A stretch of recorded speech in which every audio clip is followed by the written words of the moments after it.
Stacey. How are you doing? I'm doing good. We sorted things out, and now it's gonna work just fine. Good. So, tell me, were you preparing a bunch of questions? Is that where I, you wanted to start, or? well, I have a few that I've thought of over the last couple of days. Uh-huh. So, first off, I have crystals. If you could take a look at them. Crystals? Yeah. Okay, yeah. Okay. And tell me if there's any energy or what. Okay. First off, I don't. I don't feel. I have a lot of friends that feel a lot of things like you. Uh-huh. I don't have any connection. I feel like something is blocked. So, if we could. Well, it's not necessary to have a connection Hmm. unless that's your highest joy. And so if that's your highest joy, you'll find that which is in your path that you need to go through in order to accomplish that. As in, it may not look like a path like I'm getting somewhere necessarily. It may just be all the sort of beliefs and energies and blockages that you need to go through before you kind of have all the pieces to put it all together. Does that make sense? So a lot of negativity runs in reality that way. You ask for something and then like new obstacles show up, and that's sort of like how you transition and find yourself into that world by overcoming these obstacles vibrationally or whatever it is in that way where you're sort of like meeting the vibration of where you want to be, right? And we can talk a little bit if you like about some things you can practice to get to that point. Okay. Just the lead in a direction of helping you in that way. Um, so the first thing that you're going to find out is that holding crystals is pretty much the first thing you got to do a lot of, as in holding crystals, have them in your lap when you're sitting, things like this. It's almost like caring for a baby. You want to have a lot of it, give it a lot of attention, sort of thing, because that will give it more and more opportunity to feel you out and find a way to communicate with you. Much like even better, it'd be like a kitten. A kitten that's getting to know you, sort of thing. Okay. Now, it's not that crystals aren't ready to do and aren't available to do that right away, but they need to find a way of getting through to you. So time with a crystal will help, okay, in most cases. And the larger the crystal, the more momentum the crystal will have. It doesn't mean that it's necessarily better, but it has a lot of momentum, which means that you can see results more easily, more prominently. Okay, so that's kind of why this idea of bigger crystals better, but people can use very small crystals and gain the same sort of process because the individual is sensitive versus the exaggeration of the expression by the crystal. Does that make sense? Okay. Yeah. Think of it as like volume, right? You can either have good ears or you can have a crystal that can yell really loud. Okay. So, and so you may basically, go and maybe find crystals that people, have that are really big, like in a crystal store, and put your hands on it and this sort of thing. If it's big enough, they assume you can't just walk off with it. It's too big. But basically exposure to having a connection with your hands. You'll note that your hands and handling them is going to help you in that direction. The other thing that's going to help you um, is actually to include a diet of more lemon and more lime. Okay. So both of those, including a diet that maybe has, I want to say somewhere around half of each. If they're small, around half of a lemon and half of a lime every day. And you can take them together. It's actually, I'm being shown, it's best taken in just water, like just water. You can add sugar, but just water is really the only other uh, thing that would help it go a little bit better in terms of getting into your system. Um, Another thing that you will want to begin practicing, you don't have to begin practicing, but you'll note that reducing red meat protein will help. Only because think of like red meat protein as an intelligence, right? Like the intelligence of the animal is fairly counter to the intelligence of the crystal, right? So you will be bouncing around with more like the animal energy versus the crystal energy. Now that has nothing to do with violence against animals whatsoever. Okay, it's just sort of like a different thing. If you started eating only plants, that's another story. However, plants is much closer to the experience that that crystals live as. Now, the other thing that I would do, I'm being guided to explore with you, is have somebody who is able to connect and feel a crystal, and you know that they're having a connection with the particular crystal. Have them tell you what they're having with that crystal, and let you borrow the crystal, and see if you can feel what they're feeling. So you actually already have what to look for. Does that make sense? And see if you can be sensitive to that and give yourself time, like, days or weeks. Let that take its course in terms of helping you get to that place. Pretty much just by having the intention and putting a regular practice into it, you'll start to awaken to how it feels, because it's not normal, right? It's not a normal experience. It's like trying to remember what it was like being on acid when you're on acid once. It's like, how do you recreate the experience? It's probably best to just start from scratch and assume it's just something you've never seen before or felt, and it is much more subtle. In my case, it's extremely subtle, and many people, I don't want to say they aren't as sensitive as me in terms of paying attention to the subtle, but they're using their emotional spectrum more. I don't use my emotional spectrum so much. I find greater clarity in less emotional spectrum, because the emotional spectrum is very choosy. It's very biased. It's very particular in given circumstances and different situations. So that doesn't matter. If you just want to have a connection with a crystal and it's all loving and wonderful, that's all that matters, right? If it's not loving and wonderful, then you're not going to feel it. If it is, you're going to get benefits. You're going to feel it. And you're going to know what crystals work with you better than others, quickly. I have, actually, the ones that I have purchased, I put them out in the dirt. I just planted some things outside, and I thought, well, crystals come from Gaia, so I'm going to put them back. Maybe this will help to... Well, that's their bed. That's like putting a baby squirrel to bed in its little burrow, right? So it basically refreshes its original identity and sort of resets its journey a bit, right? When a crystal hangs out with someone, like an animal, it starts getting involved with its relationship with that which is hanging out with. So crystals do that too. The only thing is that they move very, very quickly. So you really, can do that for like 5 minutes, and then that'll do it, right? They're like our computers. They're like super fast at going through massive changes and stuff like that. Like, how long does it take to delete your whole hard drive or copy your whole hard drive? That's like the speed of a crystal, basically. In fact, that is crystal technology. Computers is crystal silicon technology. So, doing that will purge it of its prior, experiences, and leave it pure and ready, sort of like the first day of school when it starts participating with you. But you do want to handle them, and you do want to wash them on occasion, but it's not so much necessary to wash it. Washing with cold water or salt water, what it does is it does its own version of reset, but it's not like a hard reset. It's more like a light reset. It's almost like you remember yesterday, but it's a new day right now. Does that make sense? Okay. Okay, I have one that I purchased, and if you could take a look at it. Yep, just hold it up.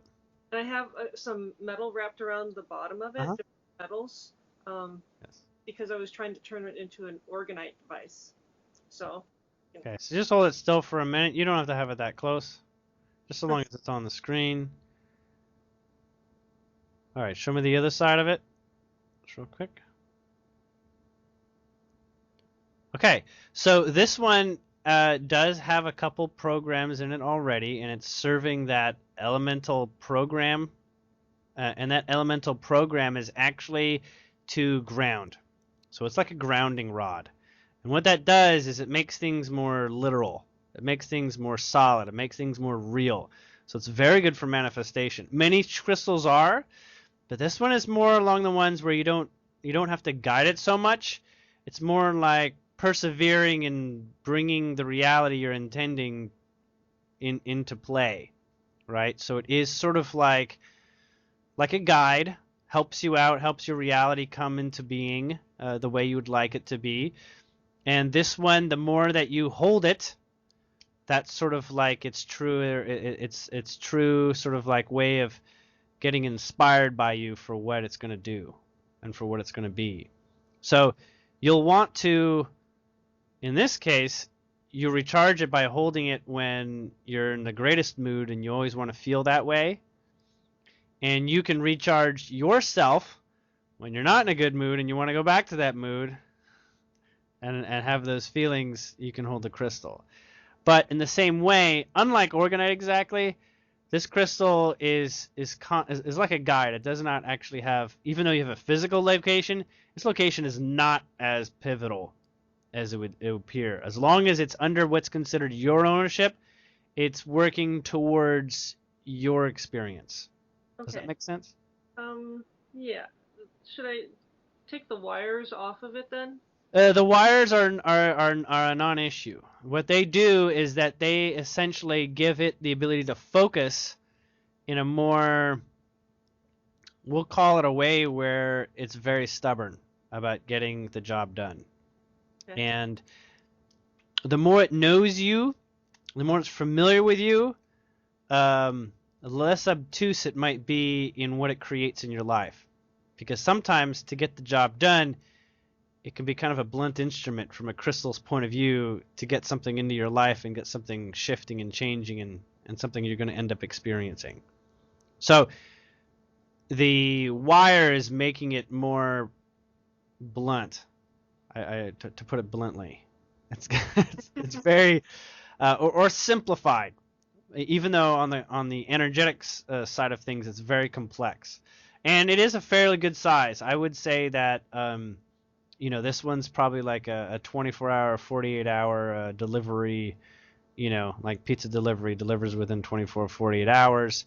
A degree of progress that will get you somewhere. So what would you ask? My question here is what would we ask this crystal in terms of what it would serve as a preference or what it prefers to help with? If you want to hold up for just a minute, again, so I can look at it. Okay. Can I see the very bottom of it? Yeah. Okay. So this one is actually most interested in clearing problem areas and helping with problem areas. And that can be anywhere from healing, like physical healing, mental healing, to this idea of helping with social elements in life, or local experiences that you have with people, as they tend to be particularly obvious to you that other people can affect you. So this one will want to help get you back into balance. The best way to do this is to hold it when you want some sort of support. Feel like that person has put a hand on your shoulder and saying, "Yeah, it's gonna be okay. We're gonna get through this." Think of it a lot like that. Okay. Okay. And when you talk to it, note that you are helping it respond more and more to you. So touching, spending time with it, communicating with it, it will adapt more and more to the personality that you share with it. Okay? So it'll respond to that personality, and it'll respond to that one more than your other personalities. Right? So the personality you spend with it is the one that it's assuming is the predominant ego, the predominant identity, as in the truer master that it's working with. So other identities will be less so, unless you hold it on through all your identities, right? Hold it through all your parts in life. But a really good place to place this, funny enough, I'm being shown, is a plate with water with just enough water that it's sitting in water. And that way it'll act slightly like organite, right? But it's this one can definitely get the job done pretty fast. I would say it's a very valuable piece you have right there. Okay. I got them mainly to work with the weather and try to clear the chemtrails and things like that. Okay. In order to do that, you'll want to make sure that you're speaking specifically to request that. Does that make sense? You want to constantly remind it what its job, what it wants to do with its time, and what feels valuable to you. Your emotional spectrum is its fastest way of understanding you. So even if you're saying words, it's reading your emotions more than what you're saying, right? So, what's that? Does it have to be outside? Nope, it doesn't. Outside is just to get it familiar with the surroundings, but it doesn't need to be familiar with the surroundings if you know what you want your surroundings to be. Does that make sense? Yes. Doesn't matter what is, just know what you want, what it should be. So maybe take it out on a nice, shiny, sunny day, and that's, if that's what you want to say. See this sunny day? Great. I'm gonna bring you when it's rainy, and you hang out with me, and just, bring me back the sunny day. Yes. All right. Okay. Now, I don't want to make this whole thing about my crystals. Sure. Right. Okay. That's what I want to show you. It's in its sort of a natural state. It's got a lot of different. There's 3 different mineral compositions there. Okay. It's getting kind of dark in spots. I've noticed since I bought it. That's a cloudiness that can occur. The cloudiness is what crystals demonstrate when they're resistant. We're kind of like, it's not resistance like resistance, it's kind of like the walls in a maze. It just guides energy in different directions and channels the energy into forms and personalities and dynamic sets of useful information. So when it's got dark spots, that's how it sort of like guides light down like a hall of mirrors, this sort of thing. Also, like in code, you've got like 1s and 0s. These are like 0s, and where it's clear is like a 1, or maybe it's the other way around. Maybe the 1s are the dark. Actually, that's true. Yeah, the 1s are more often referred to as the dark element, only because there's a tangent of light that's going into a particular direction. It gets complicated, but we don't need to let it get complicated. That crystal very specifically will work with you on helping you adapt. So when you hold on to that, it's like helping you change gears, helping you shift your mood, helping you visit thoughts that you'd like to explore that are not so easy to explore, right? So it will work with the mind, with helping change gears, which is extremely useful experience when you start realizing that the whole world is a product of what you're thinking, right? And where you're vibrating and what you're focusing on. And you say, well, I want to make a change. Well, then you want something like this with you to help you, change your focus, change your attitude, help you change gears. And you'll want to hold it a particular way, actually. You'll want to hold it crystal up, palm underneath. Yeah, like that. And you can grip your fingers around it like a telephone or something like that. This one doesn't need a lot of requests. It's very sensitive to your thoughts specifically and your vibration. So you can basically talk inside your mind. When you talk to crystals out loud, that's like official business rules. When you speak out loud, it's like a commandment of God. Right? It's like, boom, thou shalt whatever this is, and if I contradict myself, figure it out. You know what I mean? Do your best in the contradiction. So in this one, it prefers not to have you talk so much because human thought is actually its own paradox. Like we don't expand really quickly because we have grounding that's paradoxically the opposite of our expansion. therefore keeping us contained in the experience we understand as something persistent and consistent and predictable. And we like this. And crystals can totally rip that fabric away and make us into a world of fairies and stuff, before we even know it. But in this case, this one knows that that's a little bit off the beaten track of getting business done, right? It doesn't want you to go into, imagining you're in a field of flowers all the time.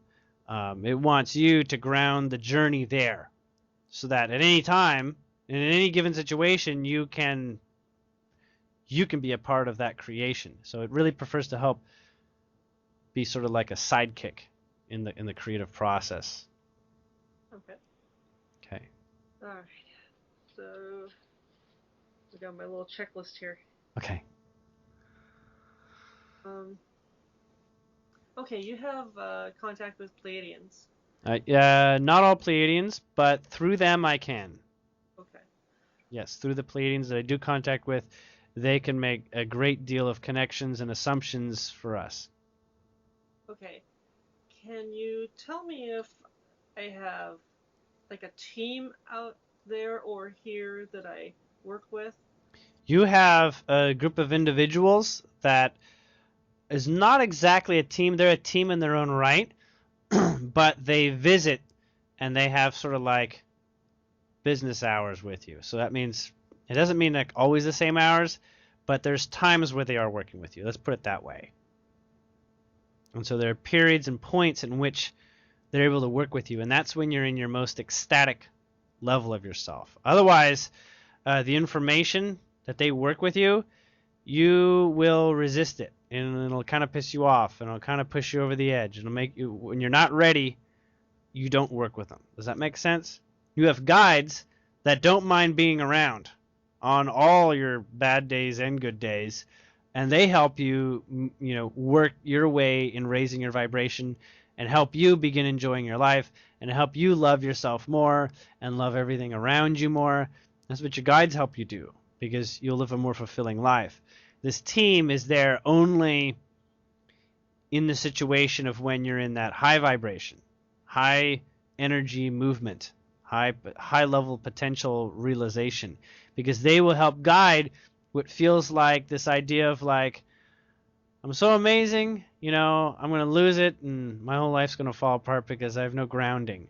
They will help guide you in such a way that you're too distracted to think that you might slip and fall by being so high on life. Does that make sense? They'll help guide you in your more ecstatic experiences. And this often really only takes place in your dreams at the moment. But you can spend more time observing, connecting, and talking with them and saying, what am I missing, guys? What's next? What would you do in this situation? Kind of like, what would JC do? And in a given situation, and they can speak with you because they know you. You'll feel the insight. It'll sound like your own voice. But of course, you'll want to be calm. You'll want to be, ego, take a rest. Let's just hear, the insight and the feelings that I get when I ask myself a question, but also ask them in context. Like I'm going to ask the team. And it's not just made of Pleiadians, but it is of Pleiadian design. So it is a Pleiadian theme. It is surrounding a lot of the Pleiadian aspects and importance. This team is multicultural. Okay, it's not just Pleiadians, but the archetype is Pleiadian. So anybody in there could be considered a Pleiadian at first glance because of what they're doing and how they're acting and how they approach things. Does that make sense? It's like a black teacher teaching white history, right? It doesn't matter who it is. It's what they're sharing. Okay. Okay? All right. Well, part of the reason I ask is because I feel like there's nobody here that I can connect with. Mm-hmm. And there must be, and I've had a few dreams. Mm-hmm. There must be a group of 4 or 5 of us, and we work together. And yes, and like I said, they're able to work with you easiest in your dreams. Yeah. Right? And more they can work with you outside your dreams when you're able to expand in this idea that you're actually in connection with them. However, because you're not exactly established or grounded in the idea that it's always happening anyways, that you're always in contact with guides, you're always in contact with a higher self that knows a lot more of what's going on than your conscious mind is available to perceive and to portray to you, it's okay. It feels like more like whispers at this point, which can be unfulfilling in some ways, because whispers are not what the ego prefers in terms of making a change real quickly, or not really grounding in a change. But that's the point of working and raising your vibration. You're stepping into this place where that which was so serious and that which was so standard and fixed and grounded in the way that I've observed it now, I need to find ways of exercising that in spite or despite the fact that it doesn't seem like it's going to change. You literally need to find a way of focusing on that. And that doesn't work with the ego mind, because the ego mind, its whole job is about making things solid. So when it speaks on the subject of what's not solid, it's like, I don't want to work with this. It's nothing. I can't work with this. I'm building castles out of air. It doesn't produce any results. So the journey of raising vibration is to become more like air in a way, right? You become a different kind of frequency that's much more dynamic. Has a lot less limitations. Grounding sounds like limitations, and yes, but you choose grounding in such a way that you prefer to be grounded. You want to go to heaven. It'd be nice if there was a stairs to walk up rather than just trying to fly there, right? That's grounding in its own way, one step at a time, these sorts of things. So grounding has its purpose in order to solidify that which you're looking for. But in order to get what you're looking for, you need to let go a little bit of where you are and what you already believe and where you already have grounded. I want to say beliefs are anything you want them to be, okay? But they are what they're existing as to what you've already established to be.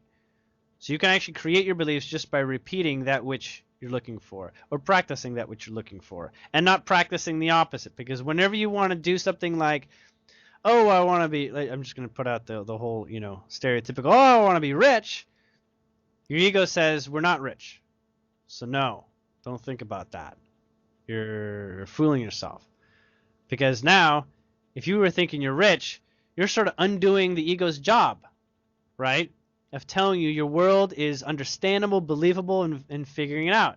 Because if you say, oh, I'm rich, and 2 minutes later you're a billionaire, then your ego says, well, anything could happen in 2 minutes. I could say, my house burns down. Oh, house burns down in 2 minutes. It's not grounded. It's not like, hey, I need to know how we got to, the $1 million in my own way of thinking, the mind's way of thinking. So that's why the mind wants to have something observable in order to go in a direction, and at the same time, it's not even necessary. If you just keep repeating things, your mind gets hypnotized by it. That's why advertising works so well. That's why we can watch a commercial with a box of Cheerios, and there's a cartoon honeybee, and it's talking like, oh, what an interesting little character. It's not real. There are no little bees like that in the real world. What are you doing? Like, how'd you get sold by a fictitious whatever? Doesn't matter. It's repeated. You like it. You think it's cute. I want to eat Cheerios now. Just by keep putting it in front of you. So, note, practice, and application of persistence is how you can basically, brute force your way into any experience.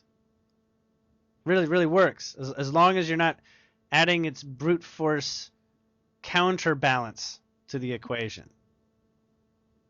Okay. That done. Okay. I watched somebody had put together a YouTube video of Stereo One NASA images. They're black. Yes. Like 45-minute video of something that happened over the course of February 2007 through January of 2009. Okay. It like this whole war was taking place out there. Mm-hmm. Can anybody elaborate on that?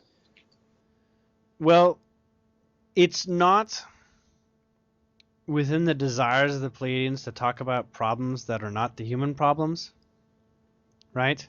It's not within their interest to make our lives more confusing with things that we don't really have anything to do with.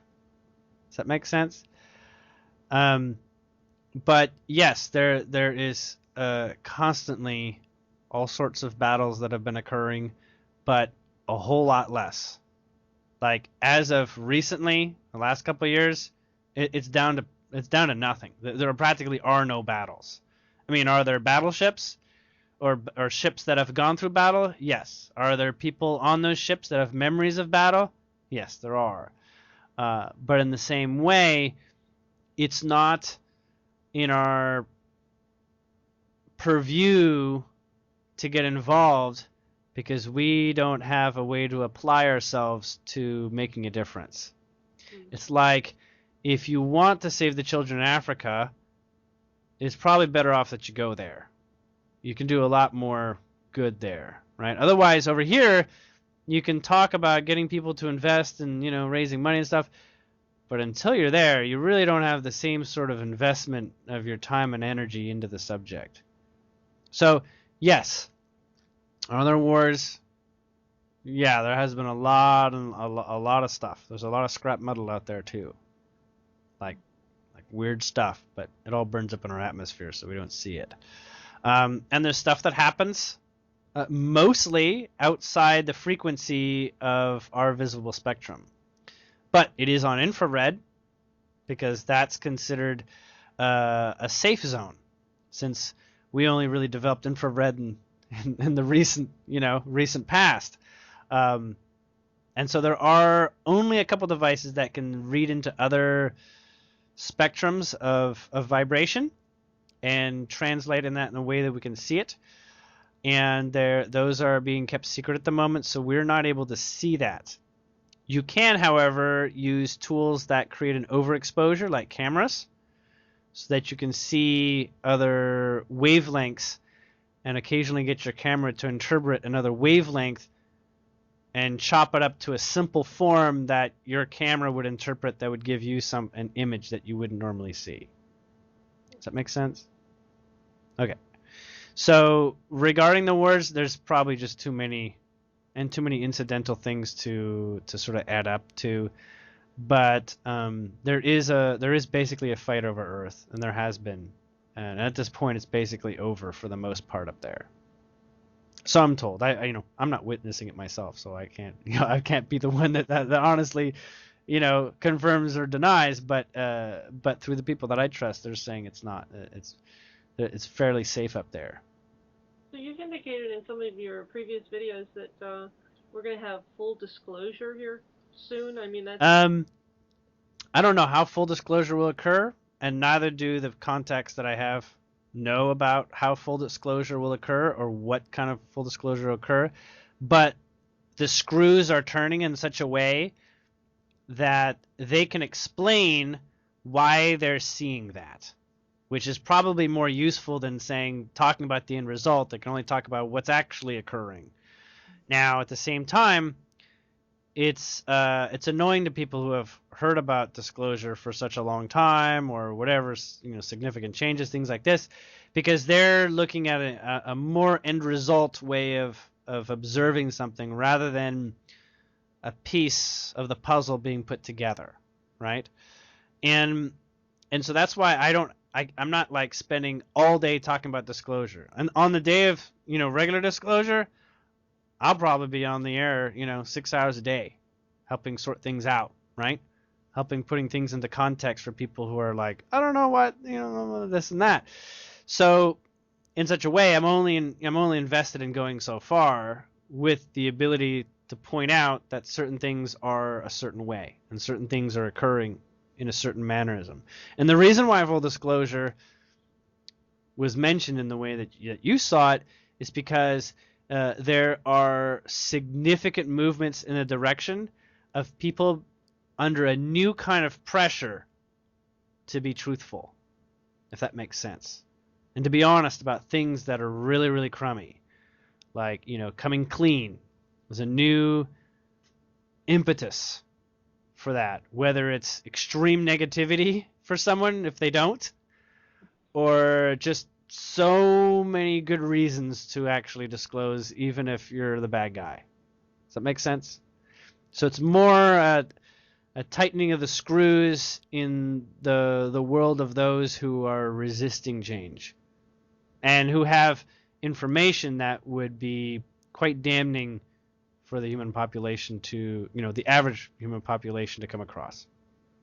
Okay, so you see the Pleiadians see, or everybody in general see or feel that things are going to come to a head so that we can move on? The definition of head is different for each person. So in my life, I can speak for mine, where things come to a head. They've come to a head a long time ago, and that led me down paths of completely altering where I put my attention and what I'm talking about and this sort of thing. Because I'm seeing things that, obviously other people are not experiencing. And whether it's my business to share that or not, it's of use to anybody who can understand and work with it. I know that's like, if everything that I said was, super able for people to work with, the whole world would be talking about what I'm talking about. But because not everybody can really cope with that information or integrate it or see how it, how it fits into other pictures, it doesn't reach the kind of audiences you might think, oh my God, the whole world needs to know this sort of thing, right? But so I can only speak to my experience of how disclosure has been going forward, and a great deal of it is in the way that people are reacting differently to information. All around the world, people are basically keying into, there's a lot of really messed up information, as in distorted information. I don't know what it is, but there's too many things that are just not adding up. And the movies are contributing to this. There's lots of movies that are saying it's not as it appears. Not just The Matrix, but like lots of movies, that are basically saying it's not as it is. It's not what it is. It's not what it is. Why do we keep making movies like this? Because this is our destiny, to explore this on a personal level and on a collective level, and to find ways of doing it. You cannot make a movie about the disclosure. You cannot make a movie that would accurately portray all the things that are going on. There's just no way to fit it in. It's more like watching a show that's on for 24 hours for a couple months, right? Now, there are a couple big moments, and that's probably what people are talking about. Like if you watch like an alien movie like Independence Day, when does the alien ship show up and everybody starts oh my God or whatever? When does it look like something like that?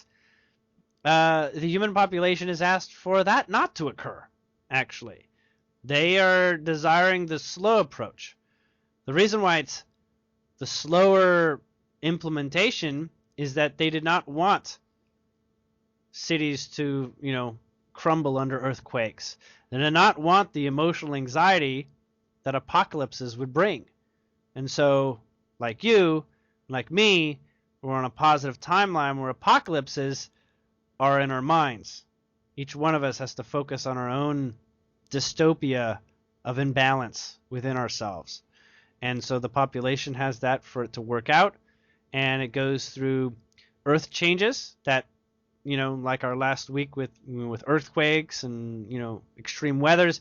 These things help people decompress and also walk into places to decompress, right?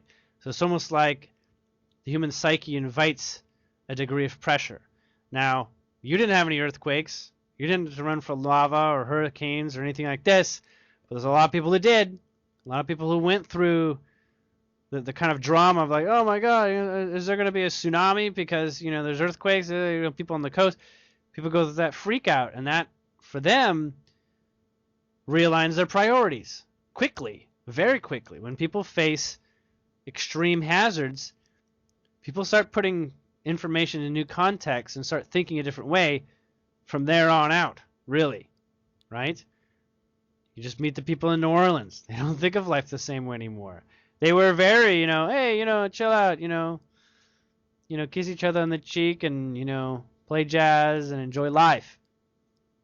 They faced a system that basically one came in and basically tried to organize it all, and they saw through the cracks. So what is all this false bureaucracy surrounding how this all works, and finding out like charities take most of the money versus it going to actual people? It's like, whoa, whoa, whoa. People who are highly invested in that money going to the right people are very alarmed and definitely thinking differently. So you want to talk to some people who've got a knock on their door and said, hey, everything is not, is not as kosher as you thought the government was, and organizations and businesses are not really businesses. Talk to people in New Orleans and be like, no kidding. Talk with them. They're all quite aware. But why did they go through that? Because you know what? They have a jovial attitude. They can pull through without all committing suicide over how nuts everything is. Like, you know what? We're gonna play banjo and get back on our feet. It's almost like it's just a game. Like, let it play out. Let's do our best and let the music keep playing. Not let our hearts sink, too low that we cannot recover from an experience of intensity. You see that? Yeah.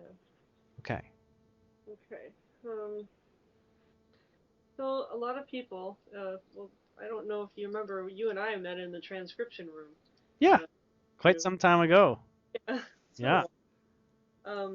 So there's a lot of people who say this is just a big experiment, Mm-hmm. and that it was meant to end, Mm-hmm. and the players, the top 1% or whoever, Mm-hmm. have been wanting to keep it going. Mm-hmm. So was this meant to end earlier, or is it just playing out as it was supposed to play out? Okay, so this takes a little bit of explaining. One, the experiment is one way of looking at it. Okay? Like, experiment, it doesn't begin to really explore, what it means. Experiment to us is a very easy way to term, I don't like experiments, or I like experiments. I could take it or leave it, right? But it's much, much more than that. And I'm only going to get into a little bit in the way that it's relevant to exploring how we can take that level of understanding to the next level and actually have something to work with. So yes, where it's observed as an experiment, there was essentially an established place where we said, you know what, we want to have a world where what we do has more energy behind it. Like, when we want to punch somebody in the face, we want it to matter.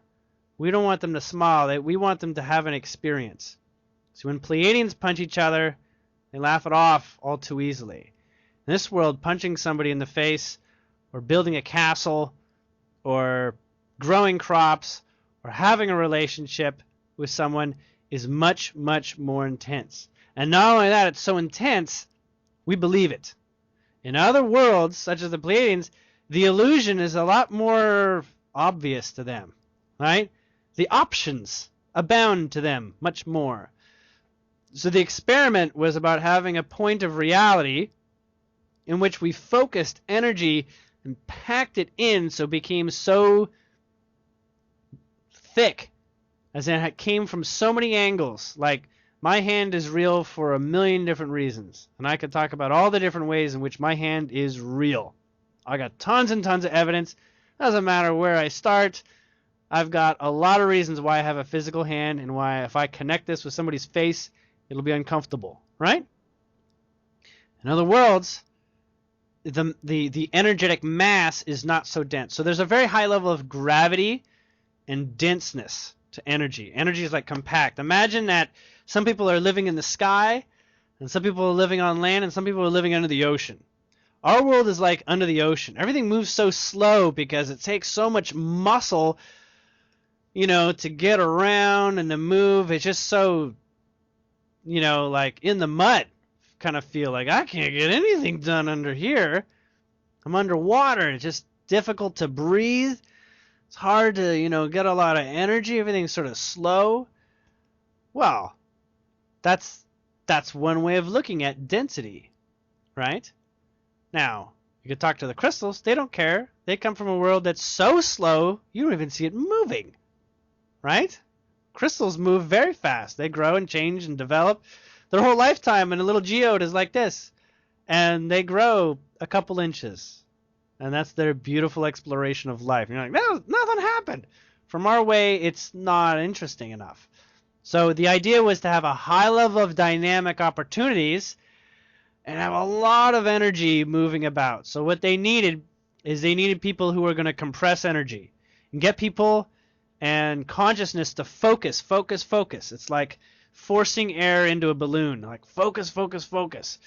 Put a lot of time and energy and get a lot of consciousness gathering energy and creating a well of gravity, right?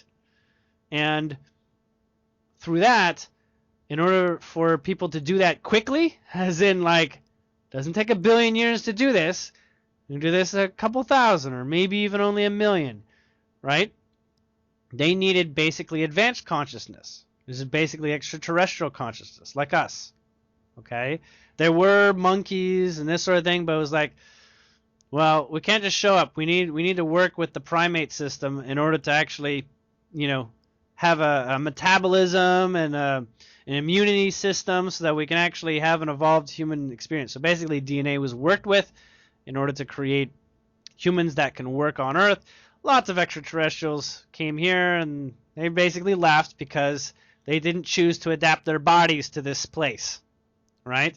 It just became, whatever. It's just not enough like home. I got to go home. So that's what they did. So essentially the human race was put together in such a way, and in order for and those who knew that they were developing a colony of sorts of humans, of extraterrestrial lives on a planet, they knew that they had to find a way of not getting them to want to go back home. So they had to establish a new concept for believing and thinking and understanding how everything works, and say, no, you can't go home. You're born on Earth, so you stay on Earth and you do Earth things. Except it's those that were not from Earth that established, what are you going to do? And so they came up with all the rules. They came up with ethics. They came up with everything, religion, whatever it is, various different extraterrestrial investors in the whole observing what this turns into got involved on many different levels. And so you get things like the bloodlines. If you're familiar with the bloodlines, they're like the human incarnations that are kind of the overseers in a way and kind of responsible for keeping the experiment like the experiment. Their job is to make sure you have something to fear. Otherwise, you'll float away. You'll basically leave. You'll literally match the vibration of off-world cultures and stuff, and you won't stick around anymore. You become a space-age super civilization.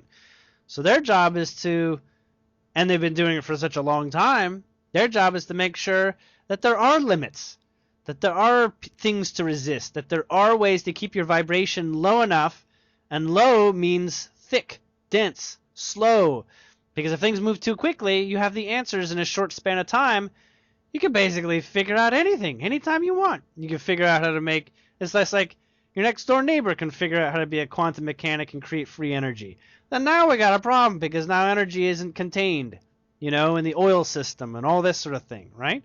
So the experiment mostly involved the human side of the intention for the human experience here to sort of like make sure that people didn't float away and become a galactic civilization, but to explore being very powerful. And the importance of the very powerful means that when you, as a human, mind you, go and live on a ship, like a Pleiadian ship, you're like Superman. Are you familiar with Superman? Okay, so Superman was just a normal dude in his world, but when he comes here, he's super solid, he's super dense, he's super focused, like he just thinks and lasers come out of his eyes, okay? If you were to go to these other lighter frequency cultures and extraterrestrial races, you're kind of like a juggernaut. Like what you do is vastly influential on them. And I've seen this myself directly.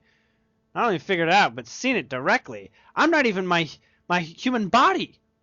But it literally led to giving me a human like Pleiadian body on their ship. That's like inconceivable in our world right here. Like, you can't just say, oh, I'm going to, create a body. It means you got to have a baby or something, or you got to do some sort of cloning. But essentially, I did all the effects of cloning and better on their ship. And it involved very little of my even know-how or even intention. It wasn't even my intention. It was just because I was visiting so often. It came to be. It came into pass. And basically, it's kind of like a walk-in of a clone. This person identifies with me being its higher self. How do you go figure that? How do you go figure? It's mind-boggling and actually quite, you start to think what kind of influence you have when you start not even walking off the planet, but involving yourself off the planet. So we're like the superheroes, the super beings that are sort of remaining inert to our greater potential, but we are waking up now. And this greater potential will make us juggernauts of creation when we leave. Because we have such a vast potential of tapping into creativity, we can hold a lot of energy in our bodies. We're temples of extreme amounts of energy.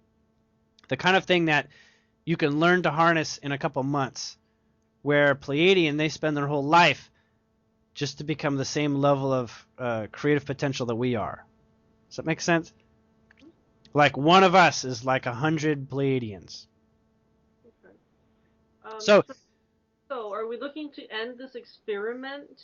No, we're looking to discover what the experiment is in a way and find our true nature. Our true nature is to continue to evolve. Okay? Ascension, it's evolution. We're evolving into the superhuman experience. Right? We're evolving into the next level human that is both galactic and terrestrial.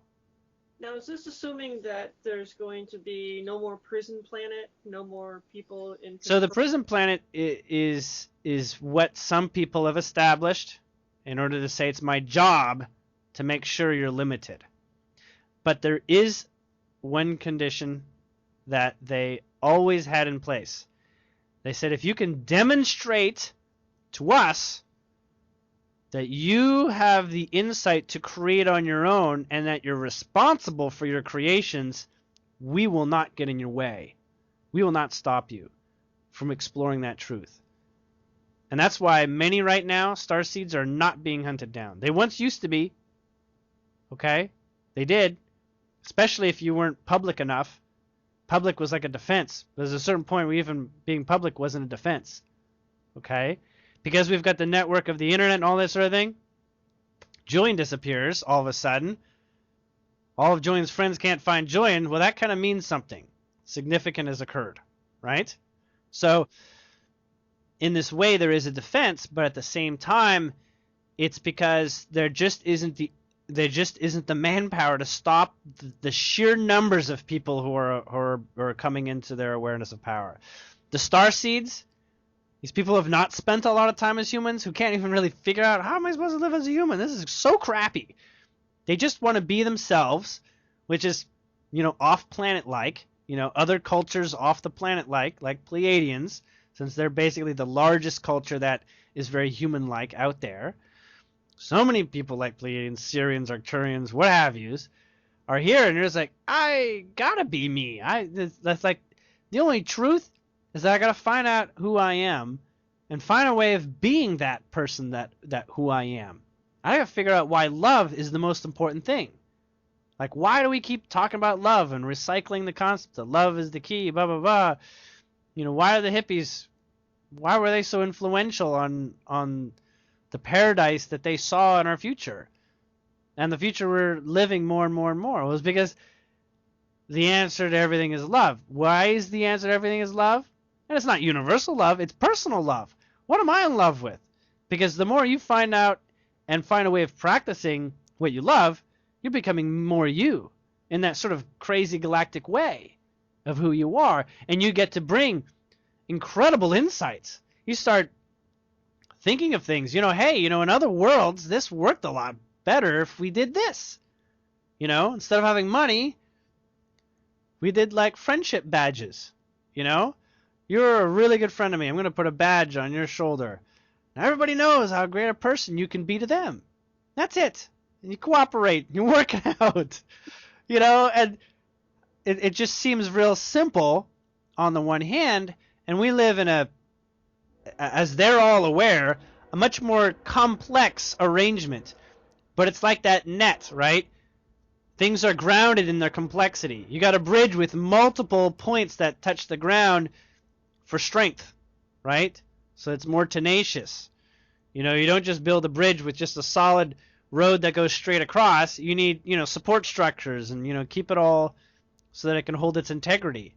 That's why the human mind and social conditioning is so complex and annoying, really. It's because there's like multiple ways in which you're being told this is the right thing to do, all the while your heart is saying, I shouldn't have these limits. The whole idea of American freedom was to do that. And so it took things like, we're going to have to screw with this Constitution, and not let them know, because if they knew, boy, would they be mad. Things like this. So they have to go to extreme lengths to sort of contain the beast of our expansion and our desire to love and be free and explore ourselves. And in this period in time now, and in my life in particular, when I look at the end of this year, I don't see myself the same way. I've seen myself not the same way. Now, I don't mean to say that that's the same for everybody else, but it's almost as if where I am at the end of this year, I really, fundamentally, do not care that anything was ever wrong. And for some people, that means disclosures occurred. And for me, it means nothing's stopping me from doing whatever I want to do and exploring whatever I want to do. Not finances, not people, not politicians, not government, no nothing, not taxes. They're all superfluous. I'm either some sort of billionaire that I can't have any money taken from me anymore. Like, there's a billionaire, but you could have the money taken from you. There's a billionaire and somebody can shoot you dead. No, those aren't limitations that I face. I face no fears, basically. Or my fears are so subpar that they only really tickle me and make it interesting. Does that make sense? That's the way the Pleiadians have it. Their fears are so sub-effective at altering their course and decision-making that's really just sort of ticklish. They actually want to come here so that they can get a little bit more scared about stuff. So that they can have a little bit more like, hey, man, I want things to change fast, just like it does down on Earth. And you say it doesn't change fast, I'll trade places with one of them, no problem. Well, I'm tired of this place. Indeed. And so there's that journey. There's that aspect of like, what's the point of the next day? And so that keeps the hunt on to the greater truth that you're to find within yourself, in your surroundings, as your surroundings are also part of you. They're just not the clearest representations of you. Nothing is truly a clear representation of you.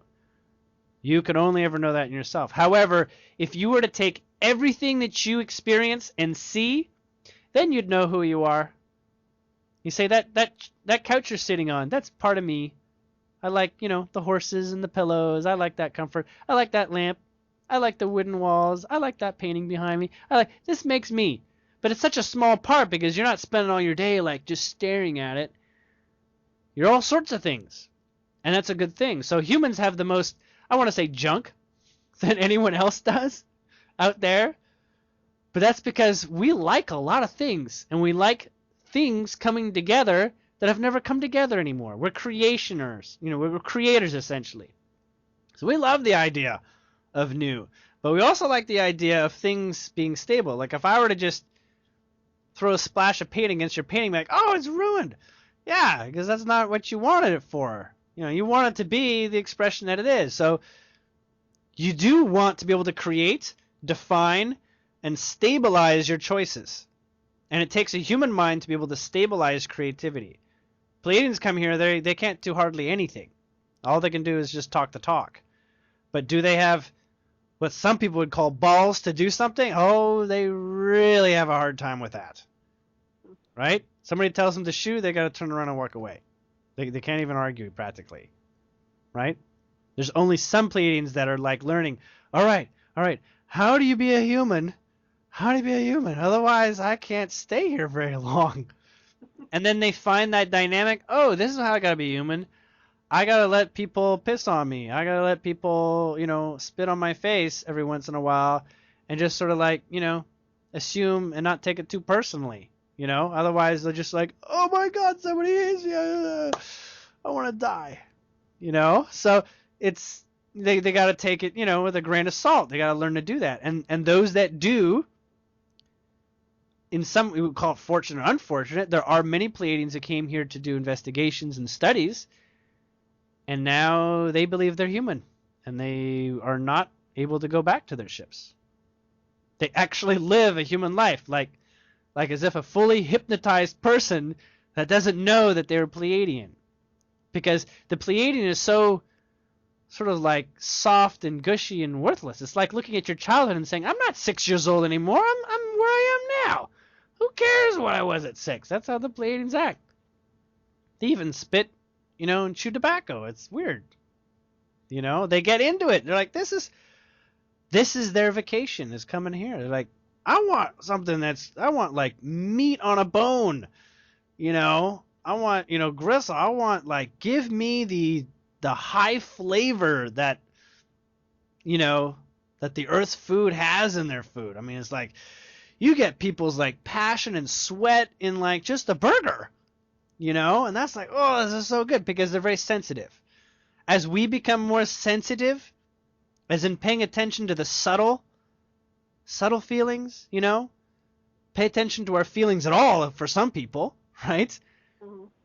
We start being able to catalyze our involvement in all those little details. Like when you look at the horse pillow, you say, I know why I like the horse pillow, but nobody else does. And if I could share that, say, this horse pillow, it's given me by my grandmother. It's made on leather from a Native American tribe. It's like, oh my God, that's awesome. Whatever.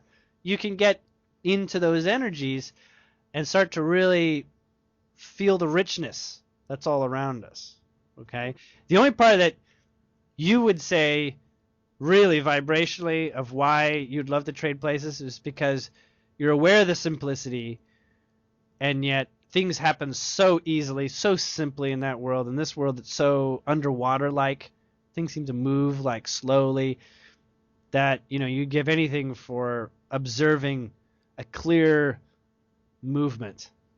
So if balance, that's what I what's want. that? Balance. And balance is only in yourself. Everything is already fundamentally balanced. I figured that out the hard way. Trust me. I grew up in a family of 7 boys, and I was in the middle. And fighting over stuff was how anything got done, really. And arguing, unlike women, who's probably all they did was argue and pull their hair out. Boys, you get black eyes and a lot of crying and a lot of suppressed emotions, because no one's sensitive to everyone's emotions. And in that world, I said, this is dystopia. This doesn't work, man. This is totally nuts. And so I was forced to be at my very best. Otherwise, everyone would judge me. Julien, you think you're so smart? You could manipulate us, blah, blah, blah, blah, blah. I said, no, I don't want to manipulate you. I want everybody to be happy, blah, blah, blah. And I just want to be my little Pleiadian self, and grow up saying, I need to treat everyone like I want to be treated. All these basic fundamental things that grew up in me, and realize that, I'm in a world where a lot of people have trouble finding balance, but I was given a lot of experiences early in my life that guided me to be who I am now, right? Guided me into this valuing myself for this point. And, it didn't even really start until the transcribing states, like at that point, yeah. Right? I still judged myself heavily on all sorts of things. Plenty of that. And I said, if I'm going to even talk with people, I need to not be ashamed of, what I've done and things like this. I mean, it was this summer after that. It all started in January with Heather, Tushy, and all that. The summer after that, I got divorced. Been, together for 13 years. That's no small feat of engineering only to find out I could have done it a lot earlier, and I couldn't. I couldn't do that because I wasn't happy with myself if I had done it any earlier. I wasn't happy with making it the best experience it could be, and still being good friends, still having a wonderful relationship with my children. You know, like the best possible relationship my children can have with a divorced couple that's now living together. You know, all of this. And, you know, I'm ranting, you know. It happens. Okay. Let's see.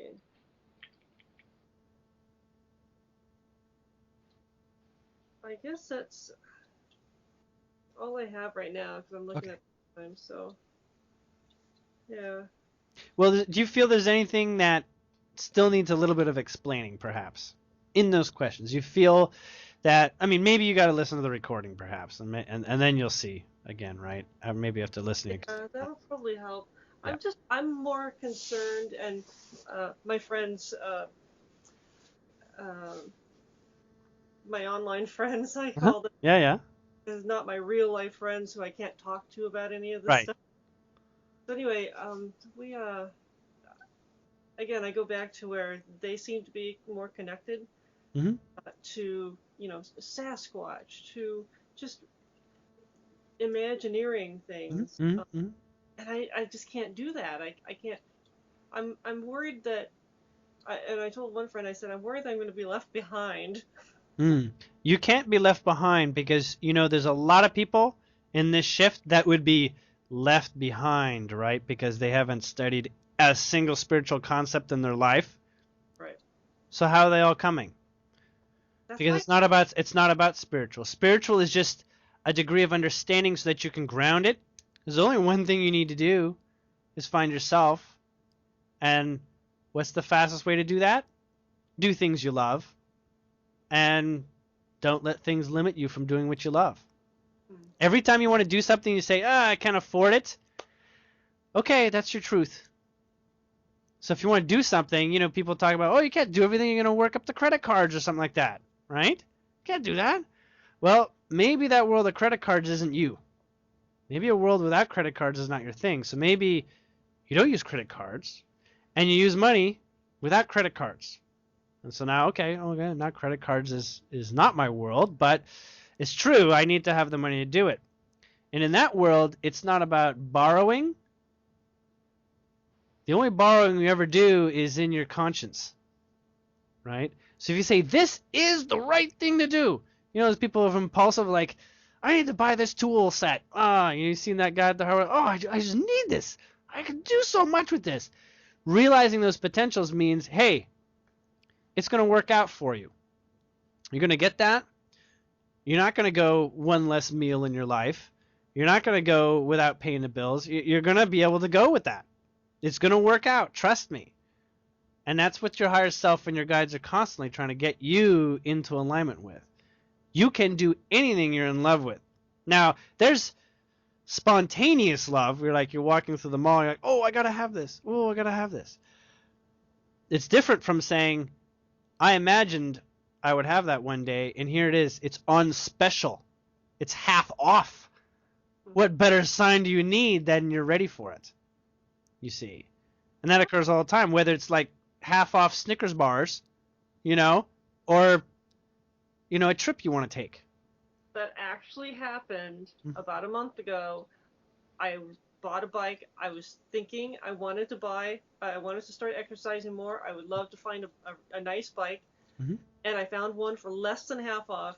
Mm-hmm. And I remember when I asked the guy, he was loading it in my car, I said, how high end of a bike do you have to get one of those with a quick release wheel? He says, oh, this is that's on the really nice bikes, not like what we have here. Right. When I pull the tag off, it says quick release wheel. It happens to come with it. Why not? So it's true. This world is a lot more available for you to work with when you actually don't have to try to figure it out. So I'm not going to say there's a lot of dumb people out there, but there's a lot of people who are not sensitive. But what they do know is what they love.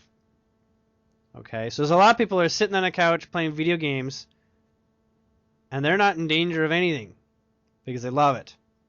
Are they contributing to creating a new future? Probably not. But if they're happy, it works. It works. In their own way, in their own place where they're disconnected or not, in their own place, they're perfect. All you need to do is find your alignment. Everyone else is sort of like an offer for you to copy them. You know, like you can do it the way somebody else has done it. You can even do it the way I've done it. And it's not going to get you there. It'll get you somewhere, but it won't get you there. You got to be like, I love this. And Julien hates that. That's great. And I'm going to love this. It's not because Julien doesn't like it, it's not going to like it, you know. Like, I don't wear makeup, but if you like makeup, wear makeup. That's great.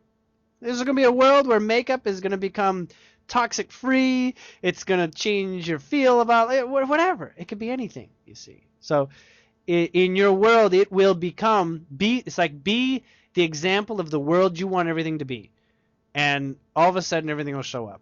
Why do I like video games? I don't know. Because it's a creative process. It's more interactive than a movie or a novel. And yet, it's now the biggest industry on the planet to profit from entertainment. More than movies, everything else, music combined. And you're like, oh, how did that happen? Oh, because Julien's in this world. That's why. Okay, I had some of the crystals here, but of the 3 that you saw, or I think 2. Oh, this is a piece of orgonite also. I bought this. Oh, cool. I like that one. It's beautiful. Yeah, I really like it. Lots and lots of stuff in there. Indeed. It's very precisely arranged. Yes. So what would be the best use of this? The best use of that would be to put it in the middle of a room, on the floor. Oh, okay. So if you have like a coffee table in the living room, you put it like on the coffee table or put it underneath or something like that. Okay. It has a very wide spread. It's not very vertical. It's very horizontal in nature. If you have other organites, you'll probably want to arrange it a little bit differently. But if it's basically the biggest organite or something like that, you want to have it run in the middle of the room. That one will. I want to say that one is going to get involved in catching a lot of energy that's negative thoughts, all this sort of stuff, and basically feel like it doesn't have a lot of weight. Like, you know, when somebody starts complaining, they're like, I don't even know why I'm complaining. This is not a big deal. Okay. It basically contributes in that way. I should carry this with me. Yeah, I definitely advocate for people carrying organite in their purses and things like that. That one has a slower rate of conversion. So there's like a conversion rate, and this one converts the space of about a cubic inch at around the rate of about 5 seconds or 6 seconds. So imagine everything like a cubic inch is going in, and every 5 seconds an inch is moved. Think of it like that. Okay? So when you've got a lot of alarming things, it can take a while for the organite to do that. But if you leave an organite in an area, just think of it as like an air purifier. It's just constantly cleaning the zone, whether somebody's there or not. People are the ones that tend to put a lot of, ink all over everything that it's got to clean up. And it does it without fail. Always on. One more. Okay. Oh, the beautiful geode. So. Okay. There's probably a lot of dust that gets in there.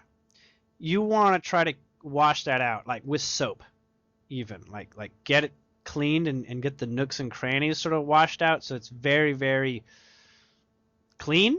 Okay. And then what you want to do is you want to pour water into that, and have it sit in there for like 30 seconds, a minute, and then you pour that into a glass, not plastic, into a glass, and then you drink that. But you tell the crystal what you wish for, like a fairy godmother. And you drink that. And like about once a day, you'll get quite a significant push into the direction of what you're asking for. Mind what you ask for, because it may come with things you didn't think about. But that's okay. It's probably still exciting. Yes. Okay.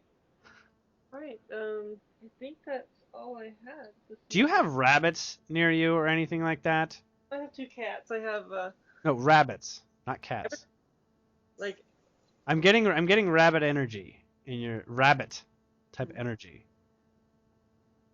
It may just be a certain vibration that's categorized as rabbit archetype. Look up the rabbit archetype, like in Chinese, astrology, that sort of thing. Note that energy um, is abundant for you to work with. So think of like how the rabbit works in the Chinese zodiac. It has describes the archetype really, really well. And note that that's not how everything is, but you can tap into that energy and basically do things the way the rabbit would, and it'll be really, really easy to do. Like a lot easier if you had that somewhat approach. I'm not saying you're a rabbit or whatever. There just seems to be some sort of energy of that's come into the place. I don't know what it is. okay. So. Okay, one more question. Okay. Sorry. Go for it. Are there any other worlders, Pleiadians, or somebody who might want to connect with me? There are, and you want to connect with them on Facebook. Now, you may not be excited about Facebook, but you can create an identity that only shares exactly what you wish and meet people and talk with people in Pleiadian Facebook groups, and they'll be overjoyed to communicate with you on everything Pleiadian. There's a great number of Pleiadian groups that are very active, very, very active. I want to say in the margins of like a dozen posts a day with more than a dozen responses per post. Very, very active. And if you get involved in being active with them, you'll find a lot of people participating with you and wanting to meet you and talk with you and spend time chatting with you, and eventually even if Facebook, messaging and Skyping, whatever. It can go in all sorts of wonderful directions. You can meet all sorts of wonderful people. And when it becomes such a wonderful experience for you that you really like that, you'll note the energy for physically connecting becomes easier and easier and easier. Love is like a version of money. You want money? Live in a loving way. Money kind of comes from the factors that you've established are how money occurs. But money always only occurs if you actually like something in your life. Then money can show up and work with it in that way. But you need to establish it first. Money needs very specific points to establish and work with you. So exercise that. I highly recommend it. And you don't need to share a lot of your identity in that space because I know there's some concerns in your vibration for that I'm getting. So in that world, you don't even have to go by your regular first name, which is just fine. So, choose that name that epitomizes what you feel is a wonderful thing that to be epitomized in, and you will actually adapt and become and speak for that kind of person that you embolize and symbolize in the name. So in this way, anonymity allows you an entry point. At any point, you could decide to go literal. You could tell people your real name as it suits. As it suits. Okay? All right. You can even start searching for people that meet the criteria of your local environment, like your state or your city, things like that.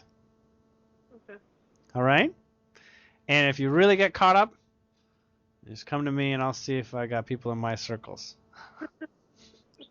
Sorry. All right. Thank you. All right. You're very welcome. All right. I'll talk with you later. Bye. All right.